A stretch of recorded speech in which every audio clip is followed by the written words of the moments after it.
and welcome to another season of In the Back Pocket. A couple of changes, but some things always stay the same. Nathan Brown, Kate McCarthy, you're back for the second season. You've been here for about 50 years. You just keep coming back. I have. I just want to get one thing right. Oh, no. So I've lost the hosting gig of this show because you got an offer from another betting agency. Is that where we're at? That is true. Sportsbet matched it and some, and now we're here happier than ever. And I got moved over a seat. And you've got moved over, but you got the Sunday Footy Show. You got everything going for you as well. But speaking of media superstars, Kate McCarthy, you're back at the helm. Yeah, glad to be here. And Brownie, I heard that you were too good of an expert to refuse you that chair. So let's look at it that way rather than the other way. I'm excited about the next man, though. Oh, we call that softening the blow in the industry as well when someone gets moved to the side. But welcoming in someone, we got washed up and we got fresh out. Zach Tuohy, welcome in. Brilliant to be here. One of the big reasons I agreed to it is because the hosting duties were passed over, so I think it's a fantastic business decision.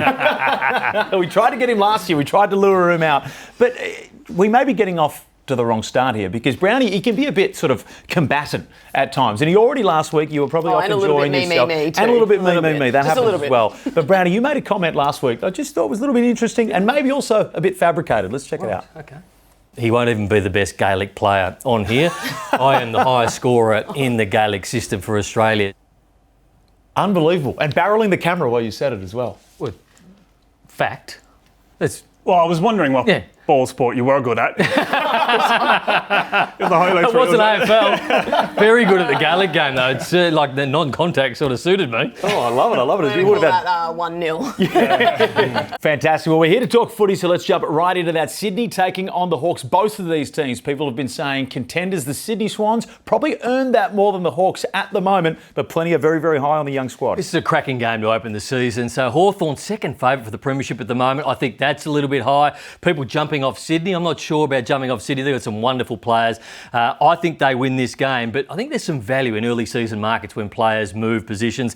And Tom McCartan's one of those. Kicked 4 goals in the practice match, but more importantly, 47% of the inside 50 targets went to Tom McCartan in that practice game, and he's a good price to kick 2+. So Tom McCartan opens the season with a bang. Yeah, for me, that sounds a little bit tunnel vision, like there's a guy that's starting in a new position, they want to get him the ball and see how he goes. Yep. Completely understand he will start forward and I think he's a chance. Tunnel vision. Absolutely. But I think the guy that's going to kick the goals is going to be Amadi. I think 53 games now, he had a shocking grand final, like a lot of the Swans did. I think he's the one that really puts his hand up and kicks a lot of goals in this game. On that topic, Zach, you've been around the game a long time. When a guy is moving positions, do you see them get targeted, especially in a pre-season practice game, a little bit more just to get them used to the role? Yeah, it's not just to get them used to the role. It's a different look for the guys kicking inside forward 50. It's a different body. I love the move of McCartan forward because of his makeup as an athlete. He's a big unit. He's a real good target. Might not be quite the Tom Hawkins stay-at-home big body, but it does give you a point to kick to, makes the attack really predictable. I think this is a great move. Going to be fantastic. A Marty one for me that I think we're going to be watching, but there will be some great pre-season odds or some early season odds on McCartan as he makes the move. To Isaac Heaney and Chad Warner. Isaac Heaney, can he finally move into A-grade category? No, I think he did last year. I think he moved well into A-grade last year, and he loves playing at the SCG. So 25+, I think he was down to about $1.30 late last year, getting $1.86 here, and he always kicks goals. So they push him forward. It's the smallest ground in the competition, so it makes it easy for him to have those 25 and kick 2. Expect Isaac Heaney to play well. Chad Warner as well, it's going to be one to watch. Absolutely, Chad Warner. Where they play him, he'll go forward as well, but their goal scoring rate last year at the SCG was off the charts. Last 3 seasons, Chad Warner has averaged over 22 disposals, and that's back to back to back. Let's put that in with no Errol Goulden as well. I think those 2 players are going to see a lot of the footy come Friday night. Certainly give it to the big one. Let's have a look at the same game multi where we're playing for this one. There's plenty of value to be found around. I like small ground, small man, Tom Papley. He finished the season on a roll. Got a nice little streak of these going, so that's where I'm playing. I spoke about Tom McCartan, 2+. I like the Wizard, 2+. In potentially a little bit of dour conditions, bring the ball to ground. Nick Watson, 2+. Small ground, contested game. No player in the comp is better built for those circumstances than Joy Newcombe. Love it. Well, I could talk for Swans all day, but we've got to check out the Hawks here as well, because I want to go to you on this one, Zach. A lot of people rating the Hawks very, very highly. You played against them last year. Is this a team that you can see making that jump in just a year's time, which seems a pretty steep jump? Yeah, they're a young side, and it was well documented they're a really emotional side, and that served them very well last year. But they caught a lot of teams sleeping. last year. Nobody expected them to be as good as they were. They're not going to have that luxury this year. It doesn't mean that they won't continue their upward trend, but they're a watch for me over the next few weeks. I think we'll learn a lot about them in the first 3 or 4 weeks. Clubs go to work on them over the pre-season, don't they? They caught them on the hop last year, so they'll be going, okay, how do we stop Hawthorn? A lot of their game plan will be built around, let's stop Hawthorn, which wasn't the focus last year. And huge momentum. Like, it's so good in footy when you're the team that's riding the momentum wave.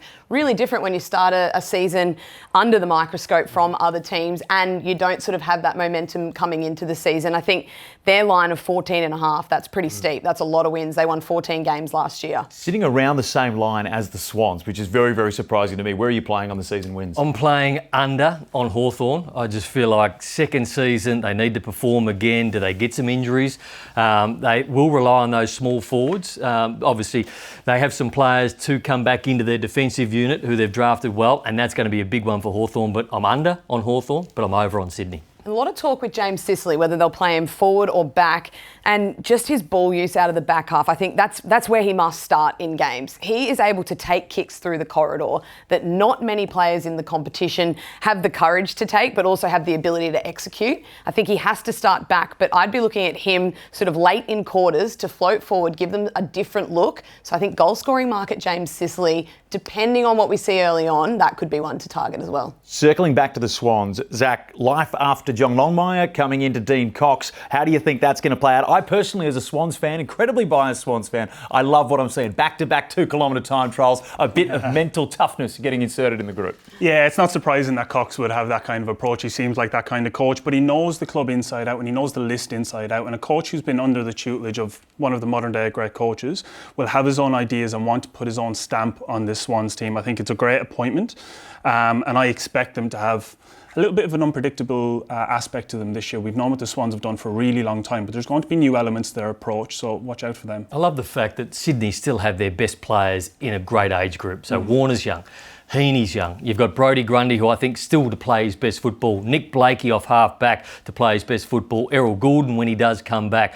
But players through the midfield, there are so many of them. They are cherry ripe to have another crack at it. They've lost 2 grand finals. I think the mental scars will still be there. But Brisbane, 4 to 5 final series back to back, didn't do it, then did it last year. I'm chips in on Sydney to play well again. The top 4 odds for me, sitting at around $2.20. That seems not a huge amount of value in the top 8, Kate, but the top 4, this is easily a team to contest. And I think $2.20, the traders have lost their minds, or maybe they're just focusing a little too much on that grand final loss. I think, and the grand final loss, the teams that typically get smashed in grand finals drop out of the 8 or don't perform as well the next year. I don't see that happening for Sydney this year. I think there were some signs last year that concerned me around their way to play in games that challenged them and their ability to fight through that adversity. And then I think the grand final sort of topped that off. And I think the changes that they will have made over the off-season will have actually addressed a lot of those things that would have flown under the radar if they won the Premiership. So I think they've taken to it with a fine-tooth comb, and I think they'll be very competitive this year. Who would you say, the Swans coming off that grand final loss, or the Hawks looking to get a big scalp early? Who is this game more important for the entire season? I think we'll learn a lot about either side. I'm the same. I think the Swans are going to go deep again, and I think it won't be as obvious how to approach the Swans like it has been over the last number of years. Give me 3 or 4 weeks in the Hawks and I reckon I can give you a really good grasp on where they'll finish up. And the Swans are just going to do what they always do, make the SCG a fortress, bag their 10 wins at home and then win away. So as a punter, we're holding fire on the Hawks. That's what I'm hearing from I would you. hold on the Until you've Hawks. watched them the first couple of weeks, you just don't. Not chips in on the Hawks. You see how they play, then you start betting ultimately. Hold fire on the Hawks, and I'm really, really confident we're going to see a very, very strong Sydney team. Sounds like level-headed punting to me. That's what we've needed. That's what we've got now. Fantastic. What you don't have. No, it's certainly not. In many aspects of life, not just this, it's still limited to here. The total season wins. You've both actually been on TV recently. You've been the Oh, Bachelor. yeah, I was waiting till it came. Yeah. We were both in very similar Who jungles. did it better? I think we could just probably go through Twitter and find out who did it better. There's quite a lot of nice comments about you, Zach. Unfortunately not for me. The over and under on this one, for both of us to hit reality TV again. No, for the season win. Sydney over for me, Hawthorn under for me. So I'm pretty keen on Sydney. It's interesting for me keeping it 14.5 for both of these teams, considering the one, not just the list, but there is a lot of sort of, they say in the stock market they've priced it in. I feel like there's a lot of that with the Hawks here. That's all we've got now. We've got the season preview for each team coming up a little bit later.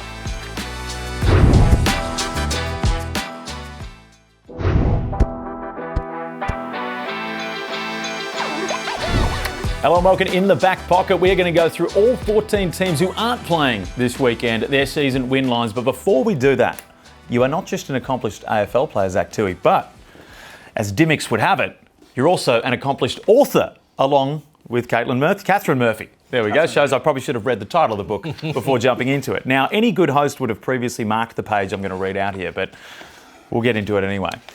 There's a little excerpt here that I just want to read you. I've never had to worry about doing a job I wasn't completely invested in. Maybe that day will come after my footy career, but I must admit the idea feels alien to me. So I want to ask you now, how does it feel?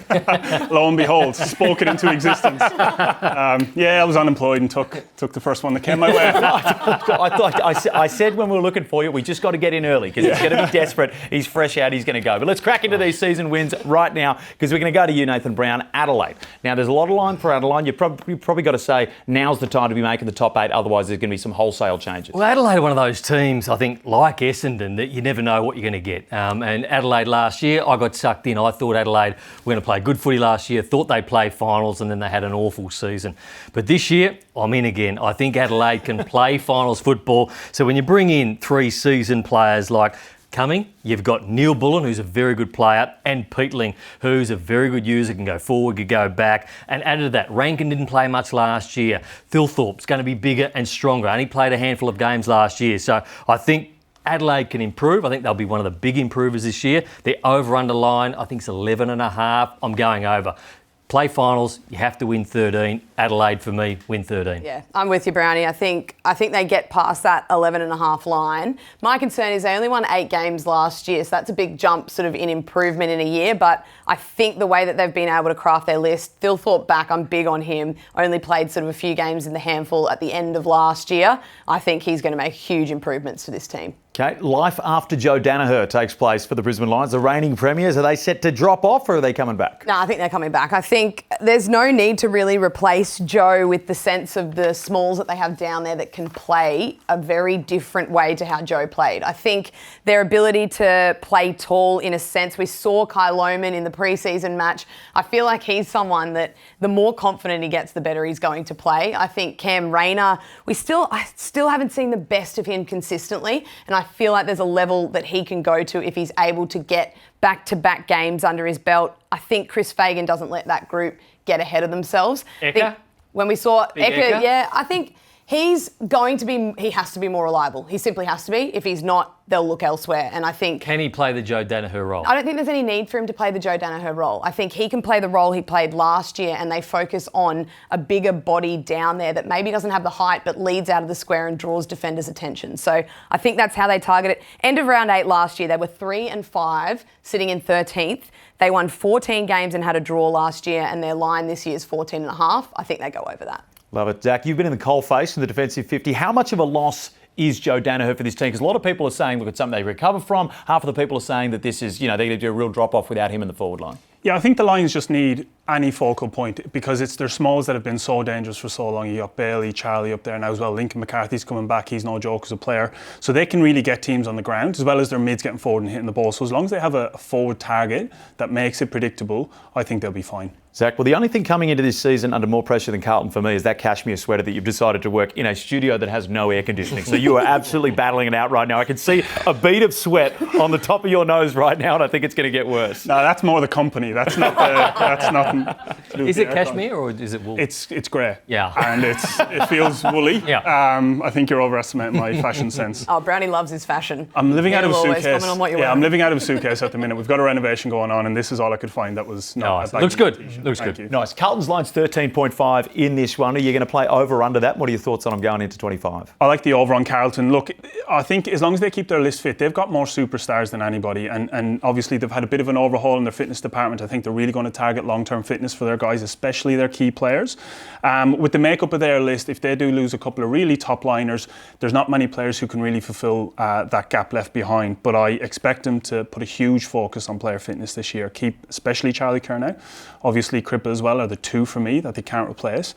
Those guys stay fit, they sail over this 14-win line. Having played for Carlton, how much of an impact and how much does it play the fan base and how obsessive they can be, especially when you go on a run or you start losing? There's a lot of pressure playing for the Blues. Yeah, but it's a privilege. They're a sleeping giant and have been for a few years. I think we've seen over the last few seasons they've finally gotten back to kind of competing at that tippy top level.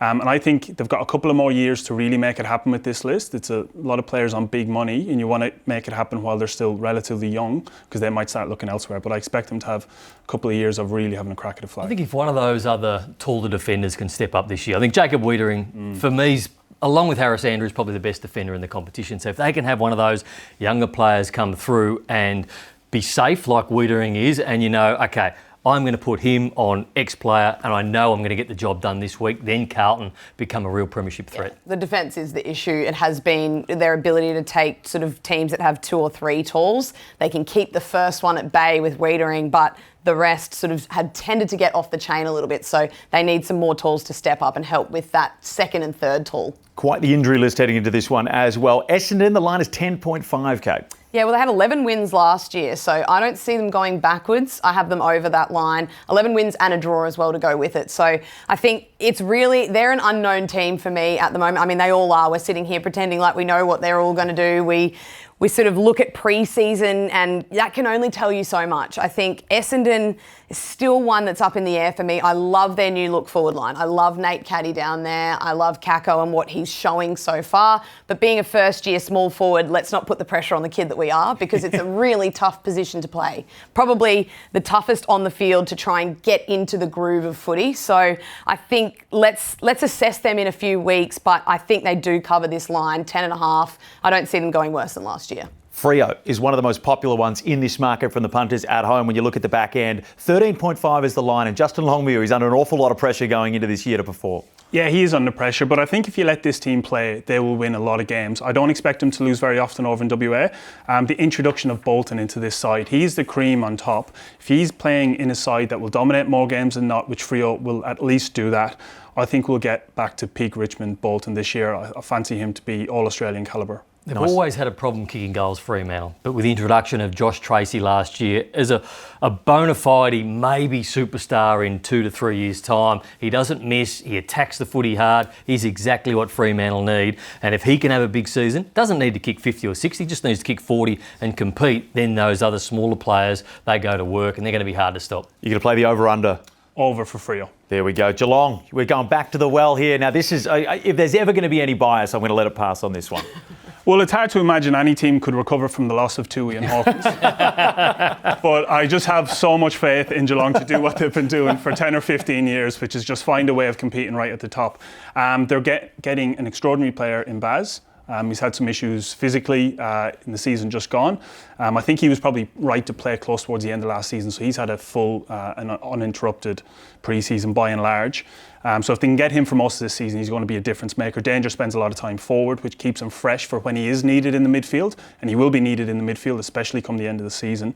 I'm taking them to go over again. That's a heart decision as much as a head one, but I think they're both right. Yeah, nice. There's So a we've bit got of disrespect with the line. Yeah, 13.5, but there is a few of those. 13.5. The Hawks, I think the Hawks have set the disrespect for other teams. We're putting the Hawks at 14.5 unproven. 15 wins last year. 13.5 is the line for them. I think that's, for a team, yes, they've lost an absolute superstar and another superstar down the other end. But let's keep in mind, Tomahawk didn't play a large chunk of very important football for them, and they structured up very well without him. So I think, 13.5, I think over. If a team ever needed a player to come in and bolster their lineup, it is Bailey Smith. So the Cats for a long time haven't had a lot of pace. So now they've got Max Holmes, who's probably their only player with run and carry ability and who can break the line. So if I looked at Geelong and thought, what is the perfect player to add to this Geelong mix who we need to adapt to that midfield that we already have, it is Bailey Smith who can run and carry. Yes, he's not the best finisher of all time, but you give him enough space,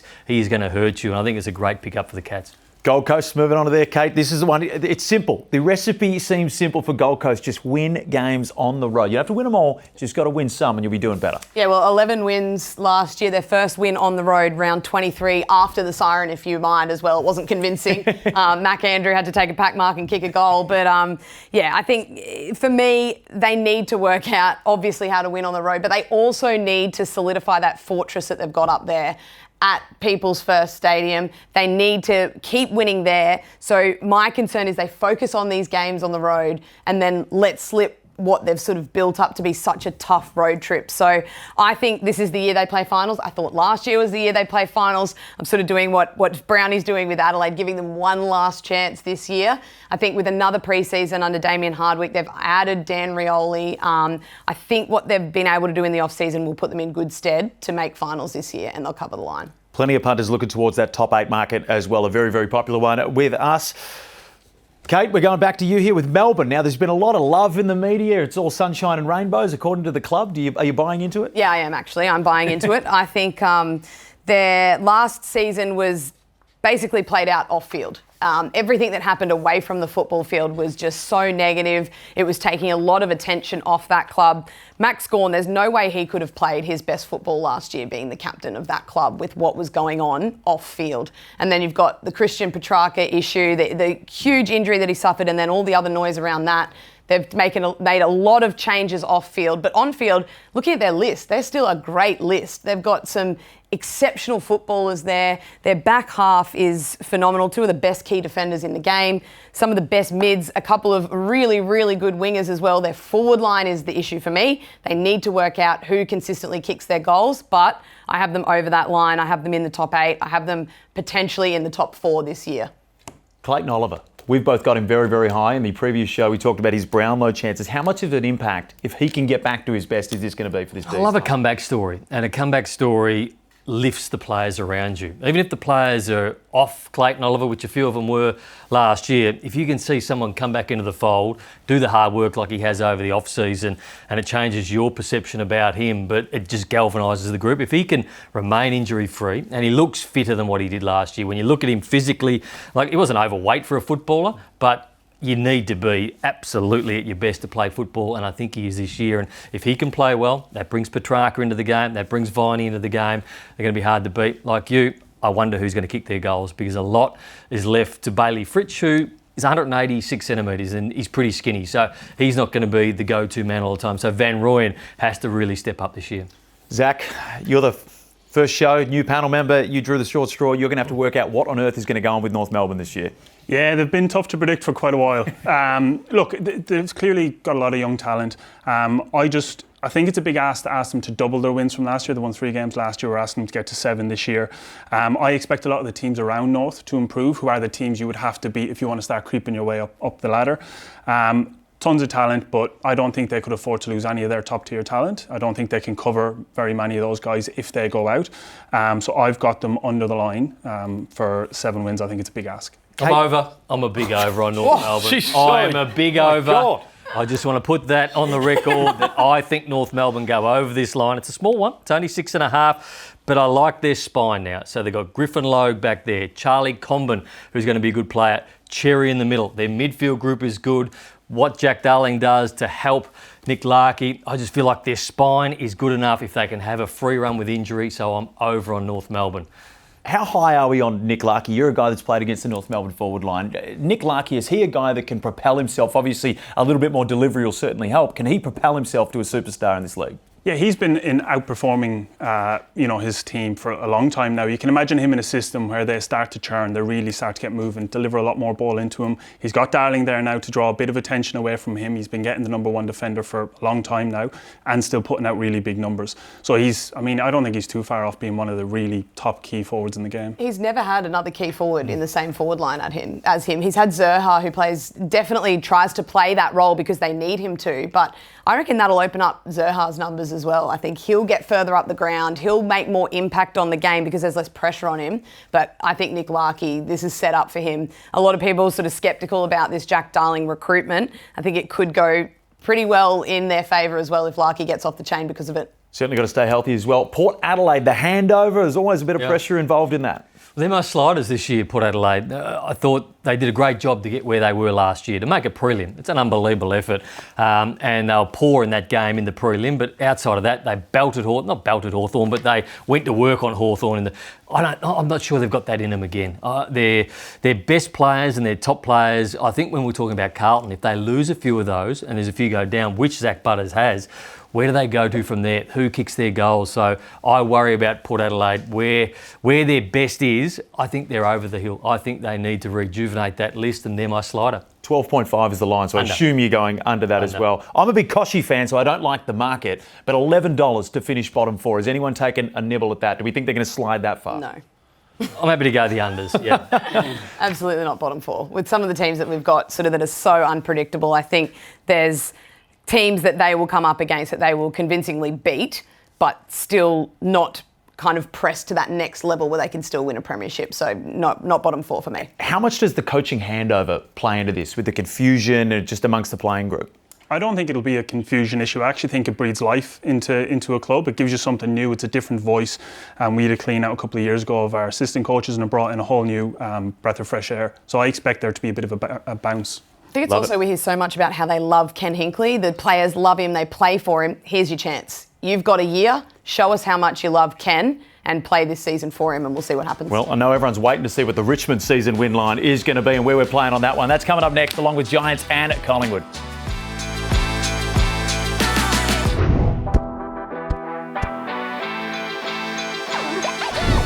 Welcome back to In the Back Pocket. The Giants and Collingwood going head-to-head in round 0. Now, I want to talk Collingwood fans. They're emotional, they're passionate. What's the best sledge that you've copped over the fence throughout your career? They're emotional and passionate. They're not super creative. So it tends to revolve around just why your accent, go home type, you can't understand Felix you. areas. Yeah. I get told to go home plenty. Well, playing against Collingwood, they had a player called Nathan Brown, the same name, and over the fence one day, one of the Collingwood supporters said, "At least we got the one with courage." That's it. You know, they hurt when they've just got a tinge of being real personal. What do you mean? Yeah, well, I just think they might have been. No, you're far better than the other Nathan Brown. I was actually the other team that's playing, the Giants. Kicked a goal, ran into an open goal and kicked it, and just as the camera pans away from me, I just get flipped the bird by one of the Giants faithful. And I didn't know, but a lot of people sent it to me after. It's quite entertaining. So. I love it. The HD cameras, they don't miss anything. Brownie, this one in the head-to-head market, is anything jumping out to you? Well, the head-to-head market, Collingwood have come in on the back of Jesse Hogan being out of this side. So Collingwood have been well backed in this game. I like Collingwood. I like what they've brought into the table this season. Obviously, Dan Houston's not going to be playing, but they've added to their list. Tim Membry is one of those players that I'll talk about in a minute. But if you're looking at from a punting point of view, I love the players that take the kick-outs. You know that. I've talked about it. Zach was a big kick-out man, but then Tommy Stewart used to come down and take a few. Max Holmes would take a few. But when you have players who take them all. So if Collingwood kick 14 behinds, Lachie Whitfield has 14 kick-ins and he plays on every time. Why wouldn't you? 13 times last year, he had 30 plus, and I expect that trend to continue. Guys get paid based on stats at times. You know, there's bonuses in contracts, there's all this sort of stuff. Were there times where there's two guys running back there at around about the same speed and you just pick up the gas a little bit to make sure you get the kick in? Well, there's only a couple of players that are delegated to have that role. So most of the guys are quite happy to run away. But yeah, you're right. Tommy Stewart was a big one. We had some blues over it. And he was the only one that unleashed the barrel, though. So he was one of the ones that stayed in the 10-metre square. Well, unfortunately, you don't get it. You don't get any points for it. So. I crept outside for the barrel. Thank you, though, but I still ran outside. Tim Membry and Bobby Hill, let's set to light it up forward. Well, I like the fact that they've added Tim Membry into this side. So they've got McStay, who's fit. They've got Myercheck. So for me, Membry gets the third tall and probably the weakest tall in that lineup. So kick 4 in the practice series, 2 at a start, I think is pretty good value for Tim Membry because he had his issues last year at St Kilda with his body. He couldn't get out there a lot the year before. But you go back 3 or 4 years, Tim Membry was a super lead, which Collingwood don't really have at the moment. So expect Tim Membry to get a fair bit on the lead. And the good thing about Tim Membry, he doesn't miss. He's a beautiful set shot of goal. Very underrated footballer as well. I think they sort of failed to get the best out of him at the Saints because of things that were happening further up the ground. But we do know I love the smalls. The 2 smalls that I'm focusing on is Bobby Hill in exceptional form. Kicked 4 in the Indigenous All-Stars game, 4 in the practice match, albeit against Richmond, but looked really, really good. Looks electric, looks ready to go. If the ball is brought to ground by any of those tools that we've just mentioned, Bobby Hill, I like him for 2+. The other one, the kid with the lid, Darcy Jones, I really like him. I think it's sort of potential to be a bit of a wet weather game. So I think if the ball's brought to ground, he's going to be the small that will be very clean at front and centre and kick a couple. It's a good market for him. I reckon the best small forward in the competition is up for grabs this year. I think Bobby Hill could claim that. There's been some great players. Eddie Betts was probably the best for a long, long time. Luke Bruce is on and off the ground at the moment, but there is a spot there to be the premier small forward. Tyson Stengel was probably it 2 years ago, but I think Bobby Hill can claim that. Bit of punter education as well. When you get these goal markers and you think someone's got an advantage, you see those 4-3, you stake it accordingly, and it's a very, very profitable one for the punters. But let's have a look at the same game multi. In this one, where are we playing? I'm keeping it simple right at the top, and I'm just going to play the head-to-head. I think there's a little bit of juice in Collingwood, but more so, I'm just not backing GWS in this year. Memory for me. Yeah, I like Lipinski, 25 plus, got 37 against Richmond and playing a little bit of a different role this year. I think they'll get the ball to him a lot. Yep, I think Brownie's onto something with Whitfield, 30 plus. He likes to double up as well, so he'll get a lot of 1-2s. Love it. Greater Western Sydney. Now, for so many years, I reckon for the last 4 years, we've been told this is their year, and a lot of people predicting a drop-off this year. Now, is that just people getting sick of people telling them that the Giants are going to win it, or do you think there's going to be a legitimate drop-off? Well, they started poorly the year before as well, and they find a way to win, and they find a way to do what they do. And with that many good players through the midfield, I can't see a drop-off. I don't think they'll be as good as last year. I don't think they can. I mean, they should have won the grand final last year. Let's be honest. They were 5 goals up in multiple finals and gave up leads. So you feel like 11 minutes was the total time they were in front. Behind in the 2 games. 11 minutes in 2 finals. It's hard to come back from. I think they go over, but I'm not saying that they'll finish top 4 or they win the Premiership, but I feel like they go over. Certainly. Anyone else playing the GWS line? They're my big sliders for the year. I think we've talked about the impacts of what's happened to Sydney in the grand final. I think GWS, the mental scars from what they went through last year, are really tough. And for me, they're unable to defend when teams get runs. So as soon as a team gets a run on against them, we know the Orange Tsunami is very good when it's going well, but they really struggle to stem the flow of other teams when they put all chips in. And I think their defensive issues and lapses that came up last year are a big concern for me. What about the package? I think he'll be good. I think he'll be good forward of the footy, but scoring goals isn't their issue.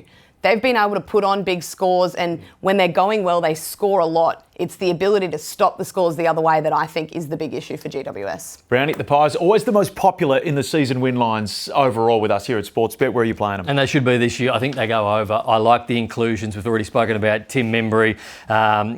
Nick Dacos is the best player in the competition, and I think he continues to do that form this season.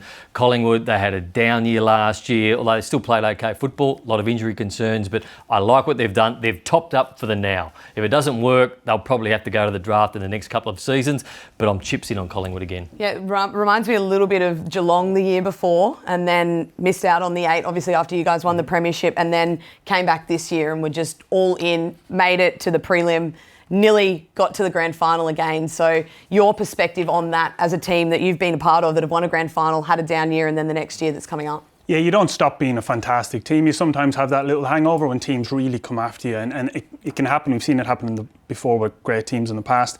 I'm with you. I expect them to bounce right back and be there when the whips are cracking. Probably going to be one of the toughest seasons that Richmond fans have had in quite a while.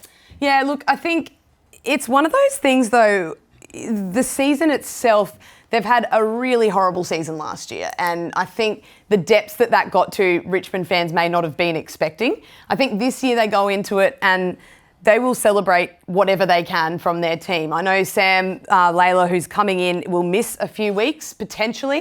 I think they're pushing to maybe get him back for their first game, but there's a lot of upside in their young list. They've got 3 premierships to show for this. They have 3 premierships. They were chips in, they won the 3, and now they've got the rebuild phase, which is just what Richmond fans have to accept. I think their line, so 2.5, they won 2 games last year. People talking about them not winning a game. I don't buy that. A team will not win a game this year, I feel. They beat Sydney last year. It's that one where you come up against a team that's flying and no one gives you a chance, and I think they steal. And I think St Kilda round 3, if they don't get some of their troops back, that is a real concern for me. So I think Richmond under the line, I don't think they get 3 wins. I think they get 2 somewhere. They will not go through and not win a game. On the topic of St Kilda, Zach, they primed their supporters by mentioning Young 17 times, I believe, in a press release to their fans. How do you think they're going to go this year? Wouldn't inspire confidence in me if I was a supporter listening to that. Look, I just wonder with St Kilda, who are their game changers? Who are their tide turners? And I really like Mitch Owens. Ron Marshall's an A grader, he's a star, but I just think they drop off after that. I think 9 wins, they got 10 or 11 wins last year. I think 9 wins. I think it's a big ask for them this year. I don't see where the organic growth is going to come from. I do expect a lot of the teams around them to really jump up. We talked about Adelaide, Gold Coast, those guys, Essendon. I think they'll all improve as well. I don't see it this year for St Kilda, so I've got them under the line. Harley Reid and friends. Yeah, I think they're going to cover the line. Their line's 5.5. They had 5 wins last year. I see them winning at least an extra game this year, and I think they'll perform a little bit better than people expect. The Bontless Dogs, which is huge. Out for 6 to 8 weeks, and we know a calf, you never know whether that's going to push you out or maybe even be a little bit quicker at best, but a dangerous one for them without Bont for the doggies. I expected the Bulldogs to slide this year anyway. You lose a generational player, your inspirational captain. I just don't think this looks good for them right now. He's out for 5 or 6 weeks. I've got them under the line at 12. No Liam Jones, no Treloar, no Waitman to start the season. Makes it hard, puts pressure on Beveridge. Injury list of games, 1,363 on their injury list at the moment. That's a lot of seasons. That's huge. Well, that's massive numbers. That's sure top stat. Someone did the research there, and I'm still surprised that line sits at 11.5 as well. I expected that one to come in, especially with how hard it's going to be over those 6. Zach, fantastic debut. We get into the real stuff. Once round 1 kicks in, we do fantastic, mate. Kashmir Tuohy. Kashmir Tuohy, congrats on your 65th season at Sportsbet. We look forward to another year. Thanks for tuning in, and we will see you next week, round 1. What's gambling really costing you? For free and confidential support, call the number on the screen or visit the website.